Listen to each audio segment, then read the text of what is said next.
So, what about Newcastle United? Well, they finished deadline day empty-handed after failing to get a deal over the line for their top target, Crystal Palace defender Marc Guehi, or in fact any other centre-back at all. They also had a late bid rejected for Nottingham Forest's Anthony Elanga.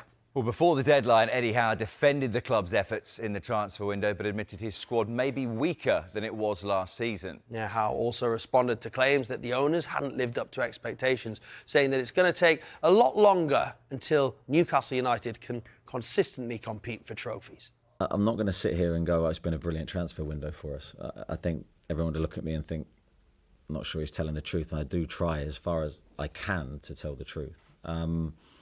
But it's not been through the want of trying from anybody's perspective. If you finish the window without anyone else coming in, how will you reflect? Are you happy? I think the two things are totally separate. My happiness against what we're able to do in the transfer market, they're two totally different things. I am enjoying my work. I am happy. It is a challenging period, no doubt about that. We haven't had the window that we wanted to have, no denying that.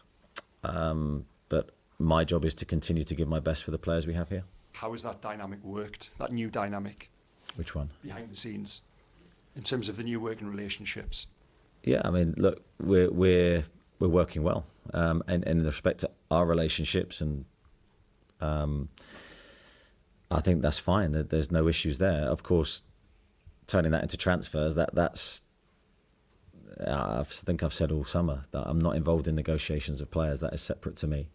It probably has been the most hands-off I've been, but that's not necessarily a negative.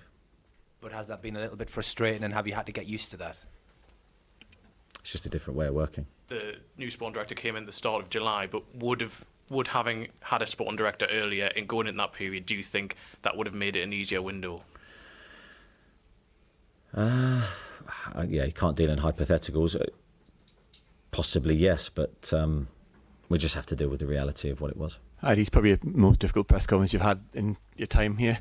But another question on the transfers. 14 months ago, the PIF chairman said that the club wanted to be number one, selling the fans kind of an ambitious dream.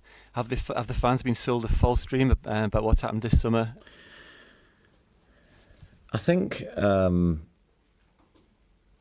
when PIF took the club over, and I don't want to speak to for PIF because I think that's very, very difficult to do, but I think the landscape was different then to it is now. I think a lot's changed in that period of time in terms of PSR.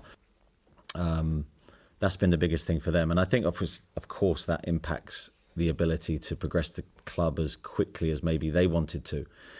But I don't think the dream dies necessarily, but I think it takes a lot longer. We've got to build our revenue streams. That is the biggest thing. We've got to bring more money into the football club. From ownership to me to the supporters, we need one united cause, and the cause has to be against everybody else that we're playing. What we can't do as a football club is tear ourselves apart.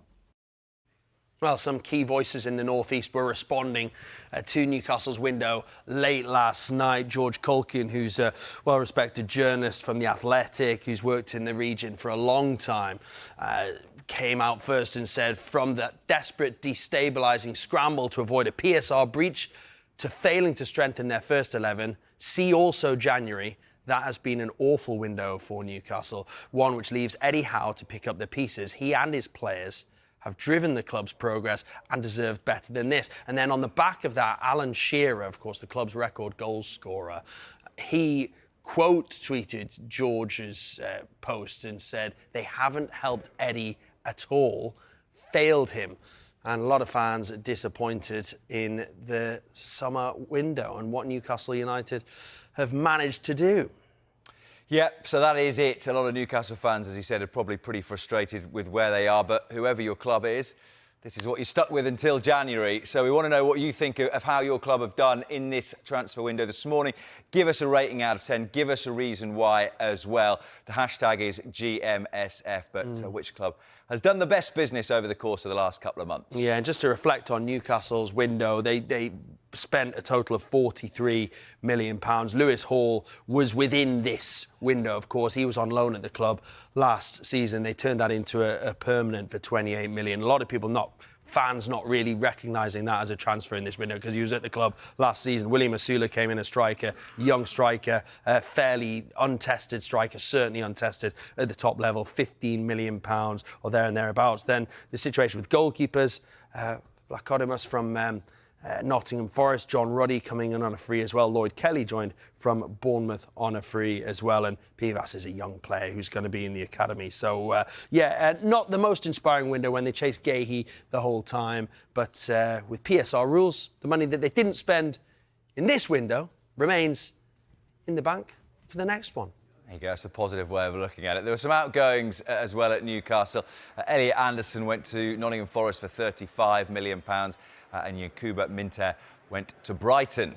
Yeah, indeed. So those departures mean that Newcastle actually made a net profit of £22 million in the window. Only 4 clubs made more profit, with Manchester City actually way out in front of the rest, but Palace, Everton and Wolves also making a bigger profit than that, and Liverpool just behind Newcastle in the net profit that they made with regards to PSR. Yeah, and making a profit is pretty rare for Newcastle. In fact, it's the first time they've brought in more than they've spent since the 2016-17 season.